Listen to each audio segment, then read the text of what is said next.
pengorbanan Nabi Ibrahim alaihi salam.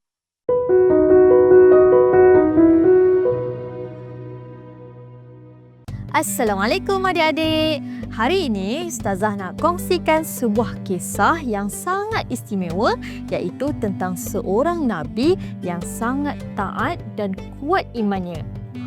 Siapa tu? Betul, Nabi Ibrahim alaihi salam. Sebelum kita dengar kisahnya, adik-adik tahu tak kenapa setiap kali Hari Raya Haji ataupun Hari Raya Aidiladha kita ada ibadah korban? Ibadah korban ini sebenarnya bermula daripada kisah Nabi Ibrahim dan anaknya Nabi Ismail. Mereka ini diuji oleh Allah Subhanahu Wa Taala dengan satu ujian yang sangat besar. Nak tahu tak apa yang berlaku? Jom kita dengar kisahnya sama-sama. Pada satu malam, Nabi Ibrahim alaihissalam mengangkat tangannya dan berdoa dengan penuh harapan.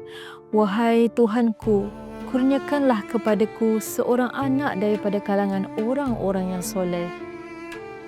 Allah Subhanahu Wa Taala kemudian mengurniakan baginda seorang anak yang baik hati dan taat, iaitu Nabi Ismail alaihi salam. Nabi Ismail membesar menjadi anak yang rajin dan taat kepada ayahnya. Mereka selalu bekerja bersama-sama dengan penuh kasih sayang. Tiba-tiba pada suatu malam, Nabi Ibrahim mendapat mimpi yang sangat mengejutkan.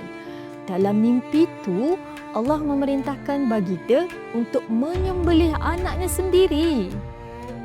Nabi Ibrahim pun memanggil anaknya dengan lembut. Baginda ingin berbincang tentang mimpinya yang sangat berat. Wahai anakku, sesungguhnya aku bermimpi bahawa aku menyembelihmu. Maka fikirkanlah apa pendapatmu. Nabi Ismail pun menjawab dengan tenang. Wahai ayahku, laksanakanlah apa yang diperintahkan. InsyaAllah ayah akan dapati aku termasuk orang-orang yang sabar. Dengan hati yang reda, Nabi Ibrahim membawa anaknya ke tempat penyembelihan. Tetapi subhanallah, Allah menggantikan Nabi Ismail dengan seekor kambing yang besar. Nabi Ismail selamat dan Nabi Ibrahim berjaya dalam ujian imannya. Peristiwa ini menjadi asal-usul ibadah korban yang kita lakukan setiap Hari Raya Aidiladha untuk mengingati keikhlasan dan pengorbanan mereka. Jadi adik-adik, apa pengajaran daripada kisah hebat ini? Yang pertama, taat kepada Allah walaupun diuji. Yang kedua, percaya kepada perintah Allah Subhanahu Wa Taala.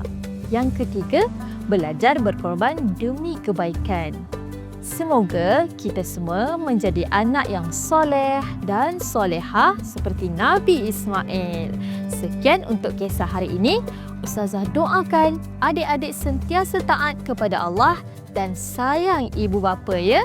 Jumpa lagi insya-Allah. Syukran jazilan. Assalamualaikum.